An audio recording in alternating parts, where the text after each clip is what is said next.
सर्वभूमि classes में मैं अवधेश भदौरिया आप सभी का स्वागत करता हूं। आज के वीडियो लेक्चर में हम पढ़ेंगे कंप्यूटर नॉलेज का पार्ट 2, जो कि हमारा स्पेशल क्लास का 18वां लेक्चर होगा। दोस्तों, हम सबसे पहले देखते हैं कि हमारा सिलेबस क्या है। हमारा सिलेबस है एमएस ऑफिस का सामान्य ज्ञान, इंटरनेट व मोबाइल संचालन का ज्ञान, और इसमें से टोटल 7 नंबर के क्वेश्चन आएंगे। पिछली बार एमएस ऑफिस से ही केवल 4 प्रश्न आए थे और इंटरनेट से 3 प्रश्न आए थे।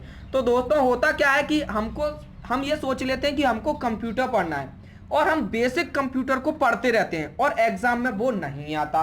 दोस्तों, जब वो सिलेबस में ही नहीं है तो एग्जाम में क्यों आएगा। हम पढ़े जा रहे हैं input output device, storage device, floppy disk वगैरह वगैरह, सीपीयू, एएलयू, इनके बारे में पढ़े जा रहे हैं, लेकिन दोस्तों ये सिलेबस में ही नहीं है। तो मुझे लगता है कि जो बेसिक कंप्यूटर है वो आप सभी लोगों को आता होगा, क्योंकि आप उसको कई बार पढ़ चुके होंगे। तो दोस्तों, वो बेसिक कंप्यूटर मैं स्किप करता हूं, क्योंकि इससे प्रश्न आएगा भी नहीं एग्जाम में। प्रश्न आएगा आपका एमएस ऑफिस, इंटरनेट और मोबाइल संचालन के ज्ञान से। तो हम शुरुआत करते हैं। इस चैप्टर में हम एमएस ऑफिस के बारे में पूरा डिटेल में पढ़ेंगे।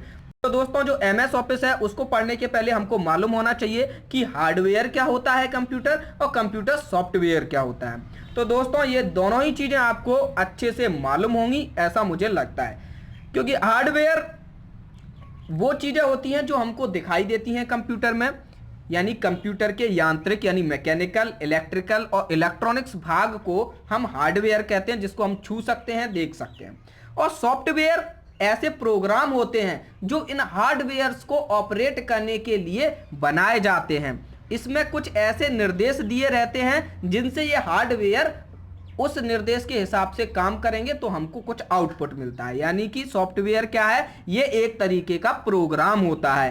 प्रोग्राम किसका होता है? सेट ऑफ इंस्ट्रक्शन का प्रोग्राम होता है, यानी कि इंस्ट्रक्शन यानी निर्देशों का प्रोग्राम होता है। यहां से जब हम निर्देश देते हैं एक सॉफ्टवेयर को, वो सॉफ्टवेयर ऑपरेटिंग सिस्टम की सहायता से हार्डवेयर को वही निर्देश देता है और हार्डवेयर वो काम करके वापस हमको शो करता है, हमको आउटपुट मिलता है। तो दोस्तों देखो, मेनली जो काम होता है वो हार्डवेयर के ही थ्रू होता है, हार्डवेयर ही काम करता है। लेकिन सॉफ्टवेयर ऐसा प्रोग्राम है जो हार्डवेयर को निर्देश देता है, हालांकि डायरेक्टली निर्देश नहीं देता, उसके लिए ऑपरेटिंग सिस्टम की जरूरत होती है। वो हम आगे देखेंगे कि ऑपरेटिंग सिस्टम क्या होता है, उसी पर हमारा ये लेक्चर बेस है। तो दोस्तों, सबसे पहले हम देखते हैं कि सॉफ्टवेयर कितने प्रकार के होते हैं। सॉफ्टवेयर 4 प्रकार के होते हैं: system software, application software, utility software और जनरल पर्पस सॉफ्टवेयर, यानी सामान्य उद्देश्य के सॉफ्टवेयर। तो दोस्तों, देखते हैं ये क्या क्या होते हैं। कभी कभी डायरेक्टली पूछ दिया जाता है कि ये फलाना सॉफ्टवेयर कौन सा सॉफ्टवेयर है, ये एप्लीकेशन सॉफ्टवेयर है, सिस्टम सॉफ्टवेयर है या यूटिलिटी सॉफ्टवेयर है। तो अगर आपको इनके बारे में सब कुछ पता होगा तो आप आसानी से इनको बता पाएंगे। तो दोस्तों, जो देखो यहाँ पर सिस्टम सॉफ्टवेयर के उदाहरण दिए हैं। सिस्टम का क्या मतलब होता है? हमारा कंप्यूटर सिस्टम। तो कंप्यूटर सिस्टम जिस तरीके से काम कर रहा है, कंप्यूटर में जो अलग अलग काम अंदर ही अंदर हो रहे हैं, उनके लिए जो सॉफ्टवेयर हैं वो सिस्टम सॉफ्टवेयर होते हैं। और ये पहले से ही कंप्यूटर में आते हैं, या फिर कुछ सॉफ्टवेयर हम बाद में अपलोड भी या डाउनलोड भी कर सकते हैं। तो देखिए यहाँ पर क्या है, ऑपरेटिंग सिस्टम, इंटरप्रेटर और कंपाइलर। ये प्रोग्रामिंग लैंग्वेज से रिलेटेड चीजें हैं, इनको हम बाद में समझेंगे। अभी केवल उदाहरण देख लेते हैं। सिस्टम सॉफ्टवेयर के उदाहरण ये 3 हैं। एप्लीकेशन सॉफ्टवेयर क्या होता है दोस्तों? एप्लीकेशन सॉफ्टवेयर वो होता है जो बहुत जरूरी नहीं है कि उनके बिना कंप्यूटर हमारा चलेगा ही नहीं, काम ही नहीं करेगा, लेकिन हमको किसी स्पेशल चीज की जरूरत है। मान लीजिए हमको शेयर बाजार से रिलेटेड जानकारी चाहिए, बैंकिंग से रिलेटेड सुविधाएं चाहिए, तो उनके लिए एक अलग से एप्लीकेशन सॉफ्टवेयर बना दिया जाता है, उसको हम एप्लीकेशन सॉफ्टवेयर बोलते हैं। दोस्तों, ये जो एप्लीकेशन सॉफ्टवेयर है, ये जो आपके मोबाइल में ऐप हो रहते हैं ना, app application Google play store से आप डाउनलोड करते हैं, बिल्कुल सेम टू सेम वैसा ही ये सॉफ्टवेयर होता है कंप्यूटर में।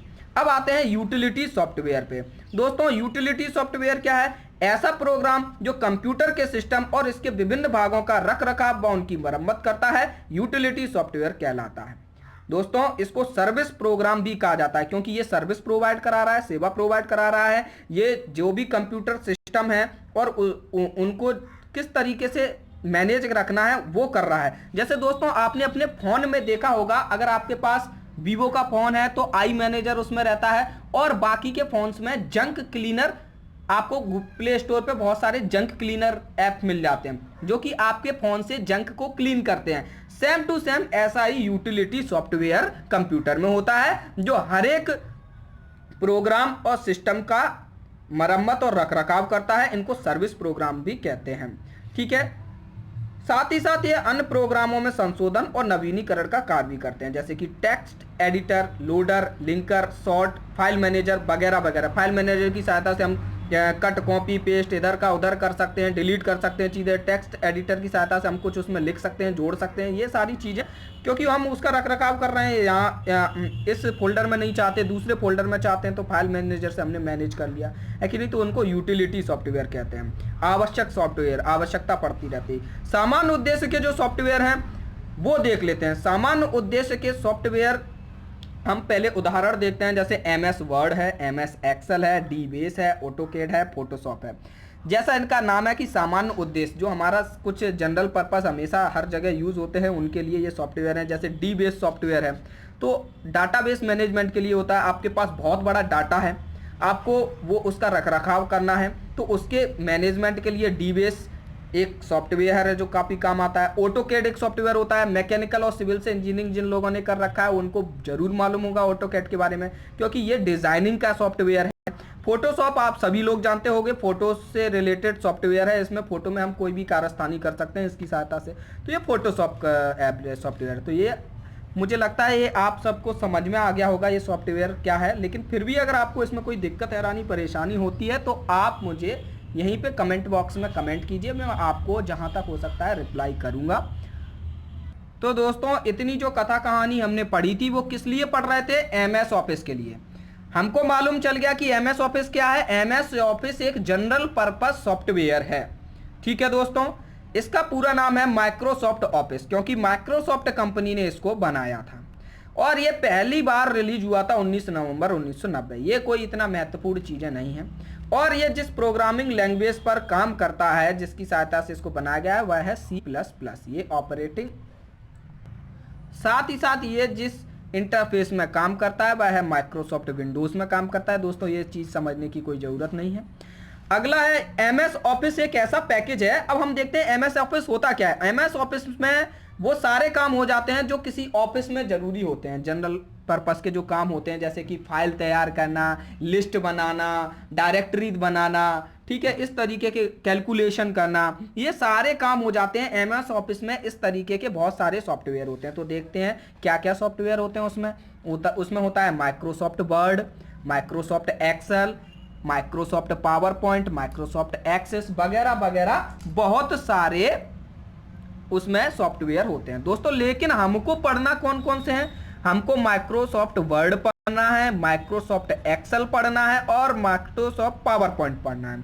ये तीन ही महत्वपूर्ण है। अगर बहुत हो जाता है तो ये आप चौथा पढ़ लेना। मैं नहीं पढ़ाऊंगा इसको इस लेक्चर में, मैं इसके PDF में इसके बारे में लिख के दे दूंगा, क्योंकि ये इतना महत्वपूर्ण नहीं है। लेकिन ये तीन महत्वपूर्ण हैं, इनको हम पढ़ेंगे दोस्तों। सबसे पहले पढ़ने के पहले इसमें भी देख लें कि क्या पढ़ेंगे हम पढ़ेंगे कि ये माइक्रोसॉफ्ट वर्ड क्या होता है, माइक्रोसॉफ्ट एक्सेल का काम क्या है, माइक्रोसॉफ्ट पावर पॉइंट का काम क्या है। सबसे पहले इनका हम क्या पढ़ेंगे?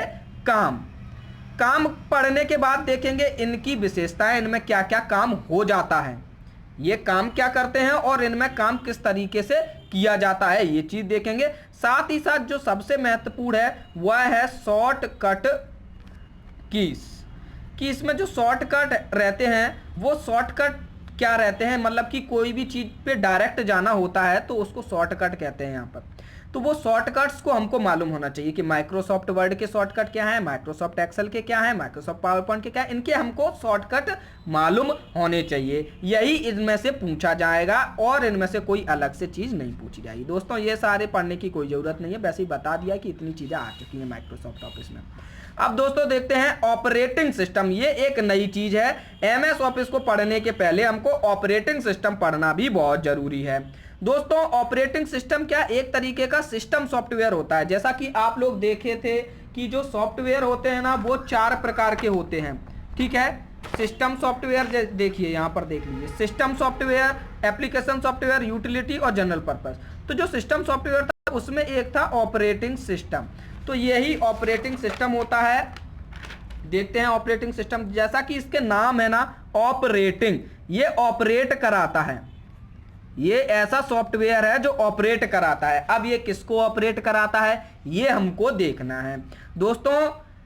जो कंप्यूटर हार्डवेयर, एक तो कंप्यूटर हार्डवेयर होता है और एक होता है कंप्यूटर सॉफ्टवेयर। ठीक है, हमको हार्डवेयर भी मालूम है और हमको सॉफ्टवेयर भी मालूम है। ठीक है, जो कंप्यूटर को काम करना होता है, जैसे मान लीजिए हमने कंप्यूटर से बोला कि आप 5 धन 6 निकालिए, तो कंप्यूटर के अंदर जो अलग अलग मशीनरी लगी हुई हैं, जो इलेक्ट्रॉनिक्स मशीनरी लगी हैं, इलेक्ट्रिकल मशीनरीज लगी हैं, वो इस कैलकुलेशन को करेंगी, लेकिन उनकी लैंग्वेज मशीनी लैंग्वेज होगी और हमको समझनी है अपनी लैंग्वेज में। तो वो ये काम तो करेंगी, लेकिन उनको ये निर्देश कौन देगा? उनको कैसे मालूम चलेगा कि हमको 5 धन 6 करना है? तब तो ये 11 बताएंगे। ठीक है, ये बाइनरी डिजिट में बता देते हैं कि ये कितना कितना होता है। ठीक है, तब ये आउटपुट देंगे। तो हम क्या है, सॉफ्टवेयर के थ्रू हार्डवेयर से काम लेते हैं। सॉफ्टवेयर में ऐसे प्रोग्राम दिए रहते हैं, सेट दिया रहता है इंस्ट्रक्शन का, जैसे कि हमको 5 धन 6 लिखना है, तो वहां पर सॉफ्टवेयर में प्रोग्राम रहेगा कि किस तरीके से आप 5 धन 6 पूछेंगे हार्डवेयर से। लेकिन ये जो हार्डवेयर को ऑपरेट कौन कराता है? वो कराता है ऑपरेटिंग सिस्टम। यानी कि सॉफ्टवेयर और हार्डवेयर के बीच की चीज है ऑपरेटिंग सिस्टम। सॉफ्टवेयर से हार्डवेयर और हार्डवेयर फिर देखता है और वो ऑपरेटिंग सिस्टम, फिर ऑपरेटिंग सिस्टम हार्डवेयर। यानी कि सॉफ्टवेयर आप ऑपरेटिंग सिस्टम को बताएगा कि ये ऐसा ऐसा काम करना है, तो ऑपरेटिंग सिस्टम में एक सिस्टम रहता है, उसके थ्रू वो हार्डवेयर को बताएगा, हार्डवेयर वो काम करेगा, आउटपुट फिर से दे देगा। ठीक है, और हमको वो आउटपुट मिल जाएगा मॉनिटर पे। तो दोस्तों ऑपरेटिंग सिस्टम हार्डवेयर सॉफ्टवेयर के बीच की चीज होती है और ये हार्डवेयर और सॉफ्टवेयर के बीच कनेक्टिविटी प्रदान करता है और इसी की सहायता से सॉफ्टवेयर हार्डवेयर से काम ले पाता है। ठीक है दोस्तों, तो इतनी चीज हमको समझ में आ गई। यानी कि हर कंप्यूटर में ऑपरेटिंग सिस्टम होना बहुत जरूरी है, बिना ऑपरेटिंग सिस्टम के कंप्यूटर ऑपरेट नहीं होगा। ठीक है दोस्तों, तो इन्हीं में हम देखते हैं, देखो 5 टाइप के ऑपरेटिंग सिस्टम होते हैं। एक होता है GUI, ग्राफिक यूजर इंटरफेस, यानी कि इसमें सारी चीजें चित्र वगैरह के रूप में दी रहती हैं, अपन क्लिक कर देते हैं वो चीज हो जाती है। मल्टी यूजर, बहुत सारे यूजर होते हैं। मल्टी प्रोसेसिंग, अलग अलग जगह प्रोसेसिंग चल सकती है, यानी फास्ट होते हैं। मल्टीटास्किंग, बहुत सारे टास्क एक साथ कर सकते हैं। मल्टी थ्रेडिंग, ये सारे 5 टाइप है, इनसे हमको कोई ज्यादा लेना देना नहीं है, ये पूछे भी नहीं जाने। ठीक है दोस्तों, अब देखते हैं हम जो महत्वपूर्ण चीज है वह है MS-DOS। MS का मतलब यहां भी आपका क्या है, माइक्रोसॉफ्ट। डॉस का मतलब है disk operating system. Operating system तो आप लोग जानते हैं, लेकिन इसके आगे ये जो डिस्क लग गया है ये क्या है दोस्तों? ये डिस्क क्या है कि पहले ऑपरेटिंग सिस्टम कंप्यूटर में ही इनवेंटेड आते थे, लेकिन माइक्रोसॉफ्ट ने एक नई क्रांति ला दी MS-DOS ला के। MS-DOS में क्या होता है कि जो हमारी मेन मेमोरी होती है ना कंप्यूटर की, उस मेमोरी में हमको ऑपरेटिंग सिस्टम को लोड करना होता है। तो यहाँ पर हम डिस्क की सहायता से लोड कर सकते हैं। जैसे CD टाइप की आती है, हम उसको फंसा देते हैं, कुछ देर में वह लोड हो जाता है। तो इसलिए इसका नाम MS डिस्क ऑपरेटिंग सिस्टम रखा गया है। दोस्तों ये सबसे ज़्यादा पॉपुलर है MS-DOS, आजकल सबसे ज़्यादा यही चल रहा है क्योंकि ये सिंपल है, इसका इंटरफेस बहुत सरल है। ये सिंगल यूज़र होता है, सिंगल टास्किंग होता है। ठीक है, जो नॉर्मल लोग हैं वो सिंगल यूज़र और सिंगल टास्किंग वाले ही रहते हैं, तो वहाँ पे ये यूज़र रहता है। ठीक है, केवल एक ही यूज़र हो सकता है और एक ही टास्क एक बार में किया जा सकता है। मल्टीटास्किंग और मल्टी यूज़र नहीं हो के लिए ये ऑपरेटिंग सिस्टम नहीं है। साथ ही साथ इसमें जो फाइल बनती है वो 8 कैरेक्टर से ज़्यादा की नहीं हो सकती। यानी कि मान लीजिए फाइल का नाम मैं लिखना चाहता हूँ तपोभूमि BHOOMI, देख लेते हैं 1 2 3 4 5 6 7 8 9 10, तो इतना बड़ा नाम नहीं हो पाएगा। ठीक है दोस्तों, केवल 8 नाम का ही हो पाएगा। तो 8 ये इस तरीके की फाइल नहीं बन पाएगी। 8 नामों की 8 कैरेक्टर वाली फाइल ही बन पाएगी और फाइल के बीच में स्पेस भी नहीं दिया जा सकता। जैसे कि हमने लिख दिया तपो, उसके बाद फिर स्पेस लिख दिया भूमि। ठीक है, इस तरीके से भी नहीं लिखा जा सकता, यहाँ पर स्पेस दिया नहीं जा सकता, ये सारे एक साथ ही होंगे। अब दोस्तों देखते हैं फाइल अपन कैसी कैसी बना सकते हैं। इसमें बहुत सारे टाइप की अपन फाइल बना सकते हैं। अगर हमको डॉक्यूमेंट की फाइल बनानी है तो डॉक्यूमेंट की बना सकते हैं, टेक्स्ट की फाइल बनानी है तो टेक्स्ट की फाइल बना सकते हैं। अब इनमें जो फाइलों का नामकरण कैसे करते हैं, कैसे नाम रखा जाता है फाइल का, ये हमको देखना है दोस्तों। यहाँ भी एक यूनिक चीज रहती है, हर जगह फाइल के सेम उसी हिसाब से पैटर्न में नाम रखे जाते हैं ताकि हमको यूनिवर्सली फाइल के बारे में मालूम चल जाए कोई भी देख के कि ये फाइल इस चीज से रिलेटेड है। तो दोस्तों आइए देखते हैं कि इनके जो फाइल का नामकरण है वो किस प्रकार से किया जाता है। अब देखते हैं कि MS DOS की जो फाइलें होती हैं उनका नामकरण कैसे किया जाता है। उनका नामकरण करने में उनके नाम में दो भाग होते हैं, एक तो प्राथमिक नाम प्राइमरी नेम और दूसरा secondary name. Primary name 8 character का हो सकता है, 1 से लेके 8 कैरेक्टर तक का हो सकता है, इससे ज्यादा का नहीं हो सकता। ये नाम हम खुद रख सकते हैं जो भी हमको रखना होता है। सेकेंडरी नाम, इसको एक्सटेंशन भी बोलते हैं। इसमें बताया जाता है कि जो फाइल है वो किस प्रकार की है। देखिए यहाँ पर अलग अलग एक्सटेंशन दिए गए हैं और उनका मतलब बताया गया है। जैसे कि .com, इसका मतलब होता है कमांड फाइल, यानी जो फाइल है वो कमांड्स उसमें दी गई हैं। .bat यानी batch file, .doc document file होगी, .txt यानी कि टेस्ट फाइल होगी। इस तरीके से यहां पर ये अलग अलग एक्सटेंशन दिए रखे हैं। ये एक्सटेंशन आपको याद होने चाहिए दोस्तों, कभी कभी डायरेक्टली क्वेश्चन इन एक्सटेंशंस पे पूछ लिया जाता है। करते हैं वर्ड प्रोसेसर या फिर इसको कहें MS वर्ड। दोस्तों इसमें हम क्या करते हैं, क्या काम होता है इस सॉफ्टवेयर का। अगर आपको कोई लेटर टाइप करना है, अच्छे से रिज्यूमे बनाना है या कोई रिपोर्ट बनानी है तो आप MS वर्ड की सहायता से बना सकते हैं। यहाँ पर बहुत सारे ऐसे फीचर्स दिए रहते हैं जिनसे हम बहुत अच्छी रिपोर्ट बना सकते हैं। तो हम देखते हैं हमारा क्या है, इसमें जो मेन पढ़ने का क्या है वह है इसके फीचर कौन कौन से हैं, इसका जो फॉर्मेट होता है वो किस तरीके का रहता है, इसमें कौन कौन से फीचर कहाँ कहाँ पे रहते हैं, कौन कौन से टूल बार रहते हैं इसमें, और साथ ही साथ इसकी शॉर्टकट कुंजियाँ क्या क्या हैं। तो दोस्तों जो सबसे महत्वपूर्ण है वो शॉर्टकट कुंजियाँ, लेकिन इसका काम क्या क्या है, इसमें फीचर कौन कौन से हैं, जब तक हमको ये मालूम नहीं होगा तब तक हम कुछ भी आगे का नहीं कर पाएंगे। तो इसके देखिए फीचर देखते हैं। सबसे पहला फीचर है एडिटिंग फीचर, यानी इसमें एडिट कर सकते हैं चीजें, इसी के लिए बनाया गया है तो ये फीचर तो होगा ही। दूसरा है परमानेंट स्टोरेज फैसिलिटी, यानी स्थायी संचयन सुविधा, यानी इसमें हमेशा स्टोर बनी रहेगी। जो फाइल आपने इसमें बनाई है वो हमेशा जब तक आप चाहें तब तक स्टोर बनी रहेगी। ऐसा नहीं है कि 10 दिन बाद अपने आप से हट जाए, ऐसा नहीं। जब मेमोरी फुल हो जाएगी तो नई फाइल सेव नहीं होगी और आपको बताएगा कि मेमोरी फुल हो गई है, लेकिन सेव एक बार कर दी तो हमेशा बनी रहेगी, आप डिलीट भी कर सकते हैं। फिर क्या है इसमें कैरेक्टरिस्टिक्स ऑफ फॉर्मेटिंग, यानी कि आप किस फॉर्मेट में फाइल बनाना चाहते हैं, आप PDF फॉर्मेट में बनाना चाहते हैं, आप टेक्स्ट फॉर्मेट में बनाना चाहते हैं, वो भी इसमें सुविधा दे रखी है। आप जिस फॉर्मेट में फाइल बनाना चाहते हैं उस फॉर्मेट में बन जाएगी। साथ ही साथ ग्राफिक्स के बारे में आप सभी लोग जानते होंगे, वो भी इसमें रहते हैं बहुत सारे, ठीक है। स्पेल चेक भी यहाँ पे रहते हैं। स्पेल चेक का मतलब क्या होता है, अगर आपने कोई स्पेलिंग गलत लिख दी है तो उसके नीचे रेड कलर का वो चिन्ह आ जाएगा, जिससे हमको मालूम चल जाएगा कि ये स्पेलिंग हमारी गलत हो गई है। अगला है फाइंड एंड रिप्लेस, अगर आपको कोई भी वर्ड, आप बहुत बड़ी रिपोर्ट है उसमें आपको कोई वर्ड ढूंढना है तो आप वो वर्ड आसानी से टाइप करेंगे तो आपको वहीं पे पहुंचा दिया जाएगा जहां पर वो वर्ड होगा, या फिर वो वर्ड अगर 10-12 बार होगा किसी जगह पे तो आपको बता दिया जाएगा कि 10 रिजल्ट आ रहे हैं, 12 रिजल्ट आ रहे हैं, इस तरीके से तो फाइंड कर सकते हैं। और रिप्लेस भी कर सकते हैं दोस्तों।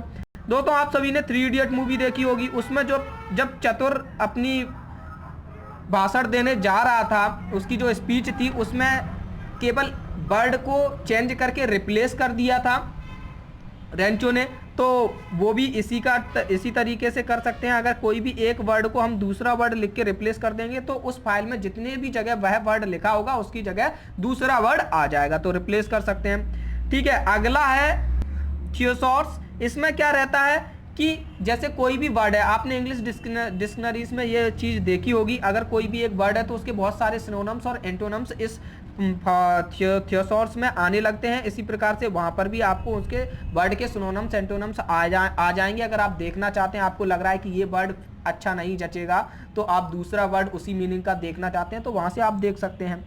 अगला है हेडर एंड फुटर। दोस्तों ये क्या होता है, हेडर एंड फुटर, जैसे मान लीजिए आप कोई चीज़ लिख रहे हैं और आपको बताना है कि ये वाली चीज़ इस जगह से ली गई है, तो हमने वहाँ से एक ऐसा बना दिया 1 और नीचे लिख दिया कि हाँ ये यहाँ से ली गई है। ठीक है, तो उसको फुट नोट्स कहते हैं कि फुट नोट्स यहाँ से यहाँ लिया गया है, या फिर नीचे थोड़ा सा लिख दिया, ऊपर थोड़ा सा लिख दिया, तो फुट नोट्स और हेड नोट्स उसको बताते हैं, हेडर एंड फुटर। अगला है हमारा पेज ओरिएंटेशन। आप यहाँ पर पेज ओरिएंटेशन की भी सुविधा आपको मिलेगी। पेज ओरिएंटेशन दो टाइप का होता है, एक पोर्ट्रेट और दूसरा लैंडस्केप। तो दोस्तों पोर्ट्रेट क्या होता है? पोर्ट्रेट होता है इस तरीके का, मान लीजिए ये इस तरीके से लिख रखा है, और लैंडस्केप होता है ऐसा क्षैतिज इस तरीके से। ये आपके मोबाइल में ये दोनों व्यू आते होंगे तो आपको मालूम होगा कि लैंडस्केप क्या होता है, पोर्ट्रेट क्या होता है। अगला है आपका मेल मर्ज। दोस्तों ये भी एक महत्वपूर्ण फीचर है इसका, मेल मर्ज और बुलेट्स एंड नंबरिंग, ये भी एक महत्वपूर्ण फीचर है। दोस्तों ये दोनों फीचर आप लोगों को चेक करने हैं कि ये क्या होते हैं, और उसके बाद आप कमेंट बॉक्स में बताएंगे कि मेल मर्जिंग क्या होती है और बुलेट एवं एंड नंबरिंग क्या होती है। दोस्तों इससे क्या होगा कि जब आप सर्च करेंगे तो आप दो चार चीजें और देख लेंगे एमएस वर्ड के बारे में, वर्ड प्रोसेसर के बारे में। एक महत्वपूर्ण टॉपिक है, इस वजह से आप इनको देखें। अब देखते हैं कुछ शॉर्टकट कुंजियां। यहां पर हम शॉर्टकट कुंजियां नहीं देखेंगे, जब हम शॉर्टकट कुंजियां तभी पूरी पढ़ेंगे। यहां पर मैंने केवल दे दिया है कि इस तरीके से अगर हम लिख देंगे तो हम किसी एक पर्टिकुलर जगह पहुंच जाएंगे, इस तरीके से लिखेंगे तो किसी दूसरी पर्टिकुलर जगह पहुंच जाएंगे, यानी ये शॉर्टकट कीज हैं। मतलब इस सॉफ्टवेयर में जब हम काम कर रहे होते हैं तो कुछ शॉर्टकट कुंजियां हैं, इनकी यूज की सहायता से हम जल्दी काम कर सकते हैं, जल्दी चीज़ों तक पहुंच सकते हैं। तो जब हम micro MS Word, MS Excel और पावर पॉइंट पढ़ लेंगे तब तीनों के ही जो शॉर्टकट है उनको एक साथ पढ़ेंगे। जब हम उनके शॉर्टकट को एक साथ पढ़ेंगे तो वो शॉर्टकट कीज हमको आसानी से याद हो जाएंगी। और दोस्तों पिछली बार भी 2 शॉर्टकट कीज पूछी थी, इस बार भी पूछ सकते हैं शॉर्टकट कीज, तो ये काफी महत्वपूर्ण टॉपिक है। अब हम देखते हैं एमएस वर्ड के टूल बार पे, जो वर्ड विंडो होती है इसकी, उस पर जाते हैं। जब हम एमएस वर्ड खोलते हैं तो साइड में एक विंडो रहती है छोटी सी, लैंडस्केप मोड में, वहां पर बहुत सारे बॉक्स बने रहते हैं, इस तरीके के बॉक्स बने रहते हैं। उन बॉक्सों में अलग अलग चीजें, उन बॉक्सों की सहायता से हम अलग अलग चीजें कर सकते हैं। टाइटल बार का भी रहता है, मेनू बार का भी रहता है, स्टैंडर्ड टूल बार भी रहता है। टाइटल बार में क्या रहता है कि जिस फाइल पे हम काम कर रहे हैं उसका नाम लिखा रहता है। मेनू बार में बहुत सारी कमांड्स रहती हैं। स्टैंडर्ड टूल बार में यह रहता है कि ओपन, प्रिंट वगैरह वगैरह चीज़ें रहती हैं, सेव। फॉर्मेटिंग टूल बार जो होता है उसमें बोल्ड, जो अपने आप फॉन्ट है, फॉन्ट से रिलेटेड चीज़ें रहती हैं, अंडरलाइन, बुलेट, अलाइनमेंट, ये सारी चीज़ें रहती हैं। जो रूलर होता है, रूलर ये डॉक्यूमेंट की चौड़ाई बताता है, जिसको घटाया बढ़ाया जा सकता है। मान लीजिए डॉक्यूमेंट का जो लंबाई चौड़ाई है, जो डायमेंशन है, उसको बताएगा, और रूलर की सहायता से हम उसको रूल कर सकते हैं, घटा बढ़ा सकते हैं। ठीक है। वर्क स्पेस है, यह वह क्षेत्र बताएगा जहां पर टेक्स्ट आपको टाइप करना है। जो वर्क स्पेस है वहां पे आप, जो वर्क स्पेस रहेगा बीच में बहुत सारा, यहाँ पर आपको टाइप करना है, ये आपको बताएगा। ठीक है दोस्तों। और ये वर्टिकल स्क्रॉल बार और हॉरिजॉन्टल स्क्रॉल बार है, ये इस तरीके की रहती है। जैसे कि मान लो ये हमारी स्क्रीन है और यहाँ पर इस तरीके की एक पतली सी पट्टी, यहाँ भी पट्टी, और इस पर हम माउस ले जाके ऊपर नीचे करते हैं। यह रहता है हमारा वर्टिकल स्क्रॉल बार और हॉरिजॉन्टल स्क्रॉल बार। ड्राइंग टूल बार में ड्राइंग से रिलेटेड बहुत सारे फीचर्स रहते हैं, टूल्स रहती हैं। और स्टेटस बार जो हमारा है, स्टेटस बार, इसमें पेज नंबर लिखा रहता है, जौन सा पेज खुल रखा है उस फाइल का। साथ ही साथ इसमें लाइन और वर्ड के नंबर लिखे रहते हैं कि कितने शब्द अभी तक लिखे जा चुके हैं। ये सारी चीजें इसमें स्टेटस बार में आपको मिल जाएंगी। देखते हैं एमएस पावर पॉइंट को। एमएस पावर पॉइंट तो आप सभी को पता होगा, इससे हम मल्टीमीडिया प्रेजेंटेशन बनाते हैं। इसमें चार्ट बना सकते हैं, ग्राफिक्स बना सकते हैं और स्लाइड बना सकते हैं। स्लाइडों की सहायता से हम प्रेजेंटेशन बनाते हैं। इसमें जो फाइल बनाते हैं वो 3 फॉर्मेट में हो सकती है। या तो पीपीटी, प्रेजेंटेशन के लिए जो फाइल होती है वो पीपीटी, हम कहते हैं ना कि पीपीटी फाइल्स बनानी है, पीपीटी स्लाइड बनानी है। दूसरा होता है PPS, power point show file बनाते हैं, उसको .pps से बताते हैं। टेम्पलेट को .pot से बताते हैं। इसमें हम कस्टम एनिमेशन के थ्रू एनिमेशन भी कर सकते हैं, अपनी स्लाइड को एनिमेट भी कर सकते हैं। एक ऑप्शन होता है वहां पर कस्टम एनिमेशन, उसके थ्रू। साथ ही साथ मास्टर स्लाइड होती है दोस्तों। मास्टर स्लाइड का क्या मतलब है, जैसे मान लीजिए हमको 10 स्लाइड्स बनानी है और उसके पीछे और उन 10 स्लाइडों में एक विशेष जानकारी रखनी है। जैसे मान लो मुझे 10 स्लाइड्स बनानी है और हर एक स्लाइड के नीचे मुझे यहाँ पर तपोभूमि क्लासेस लिखना है। ठीक है दोस्तों, तो मैं क्या करूंगा, एक ऐसी मास्टर स्लाइड बना लूंगा जिसमें तपोभूमि क्लासेस लिखा होगा और बाकी की फाइलों को उसके ऊपर बनाऊंगा फिर, तो उसको कहते हैं हम मास्टर स्लाइड। दोस्तों इसी में दो चीजें और हैं, स्पीकर्स नोट और हैंड्स आउट। ये आप लोगों को खोजना है ये दोनों चीजें, और फिर हमको कमेंट बॉक्स में बताना है कि स्पीकर नोट क्या होता है, हैंड्स आउट्स क्या होता है। दोस्तों अब हम देखते हैं एमएस एक्सेल। एमएस एक्सेल क्या होता है, ये भी माइक्रोसॉफ्ट ऑफिस का ही एक पार्ट है और ये स्प्रेडशीट एप्लीकेशन है। इसमें क्या है, स्प्रेडशीट बनाते हैं जो टैली वगैरह में बहुत ज़्यादा यूज होती हैं, टेबल्स बनाते हैं इसमें लंबी लंबी चौड़ी चौड़ी। ठीक है दोस्तों, इसमें क्या रहती है, वर्कशीट रहती है, उस वर्कशीट पे हम टेबल बनाते हैं और एक वर्कबुक होती है। ये देखिए यहाँ नीचे लिख रखा है, ये उसके फीचर्स हैं एमएस एक्सेल के। तो नीचे और ये वर्कबुक होती है, इसमें बहुत सारी वर्कशीट्स रहती हैं जिन पे हम काम करते हैं। उन वर्कशीटों का जो संग्रह है वह वर्कबुक में होता है। दोस्तों यहाँ पर हम देखते हैं सबसे पहले कि जो वर्कशीट है उसमें कितने रो और कितने कॉलम होते हैं, क्योंकि दोस्तों हमको पता है कि इसमें हम डाटा फीड करते हैं एमएस एक्सेल में, स्प्रेडशीट में, तो इस तरीके से रो और कॉलम बने रहते हैं। ये रहा आपके कॉलम, ये रही आपकी रो, इस तरीके से बनी रहती हैं। ठीक है, और ये जो एक हिस्सा होता है इसको कहते हैं सेल। ये जो बीच का हिस्सा है ये एक सेल हो गया, सेल कहते हैं दोस्तों। ठीक है, यानी ये सबसे इसका यूनिट हिस्सा होता है सेल, सबसे महत्वपूर्ण इकाई होती है सेल। इसी में डाटा फीड किया जाता है, इसी में डाटा लिखा जाता है। तो दोस्तों हम समझ लें कि इसमें कितने रो और कितने कॉलम होते हैं। तो दोस्तों इसमें जो रो होती हैं वो होती हैं 65,536 रो होती है, और कॉलम जो होते हैं वो 256 होते हैं, 256 कॉलम। यानी कि ये जो कॉलम है ये 256 होंगे और ये रो हैं ये 65,536 होंगी। ये चीज़ थोड़ा ध्यान रखने की बात है। रो को यहाँ पर नंबरिंग दी जाती है, कैसे, स्पेशल नंबरिंग 1 2, और कॉलम को लेटर के थ्रू बताया जाता है, जैसे कि ABC फिर Z तक, इस तरीके से कॉलम को बताया जाता है। जो सेल है वो आप समझ गए, सेल किसको कहते हैं, ये महत्वपूर्ण है, काफ़ी बार एग्जाम में पूछा जाता है, सेल से रिलेटेड क्वेश्चन पूछा जाता है। सेल के जब अगर हमको मालूम है कि सेल क्या होता है तो हमको करंट सेल भी मालूम होना चाहिए। करंट सेल वो सेल होता है जिस सेल में लिखा जा रहा है। मान लो ये स्प्रेडशीट है हमारी, ठीक है, ये हमारी स्प्रेडशीट है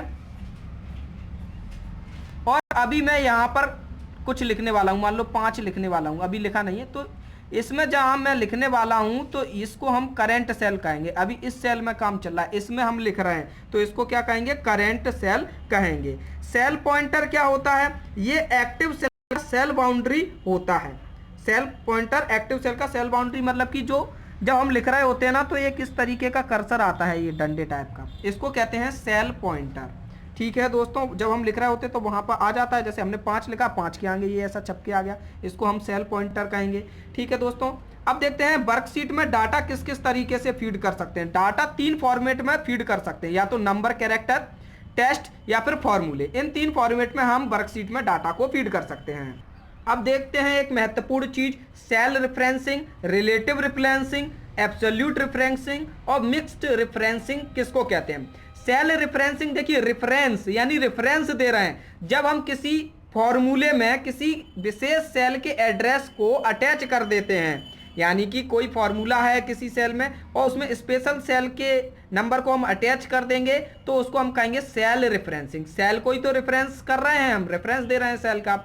रिलेटिव रेफरेंसिंग क्या कहते हैं, जब कोई एक सेल के हिसाब से के रिलेट में के सापेक्ष हम दूसरी सेल को बताएं तो उसको हम कहेंगे रिलेटिव रेफरेंसिंग, यानी एक सेल के थ्रू दूसरे सेल को रेफरेंस कर रहे हैं।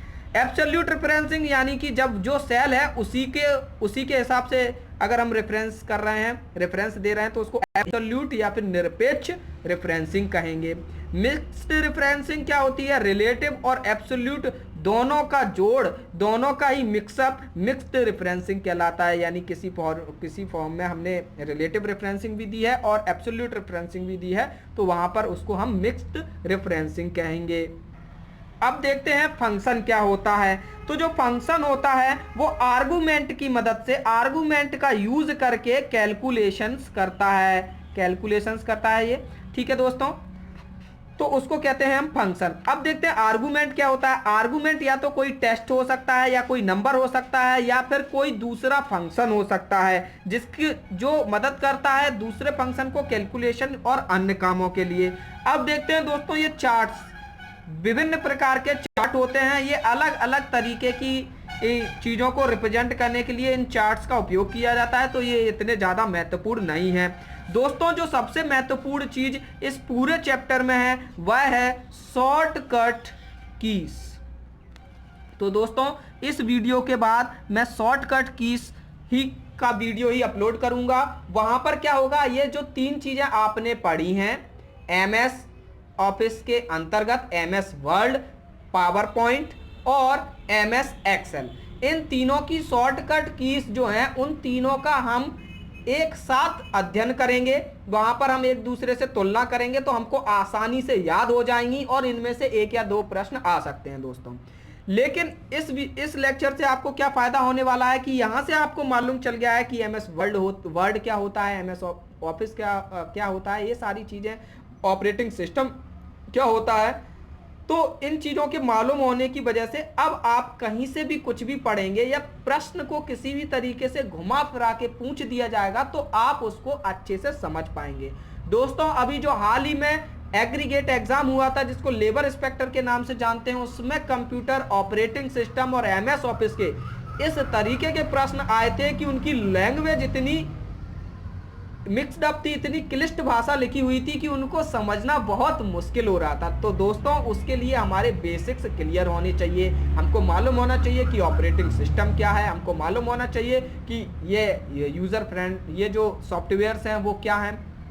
तो दोस्तों मुझे उम्मीद है आपको ये लेक्चर पसंद आया होगा। अगर आपको ये लेक्चर पसंद आया तो प्लीज़ लाइक कीजिए, अपने दोस्तों के साथ शेयर कीजिए, और अगर आपने अभी तक हमारा चैनल सब्सक्राइब नहीं किया है तो प्लीज़ चैनल सब्सक्राइब कर लीजिए। धन्यवाद। जय माता दी।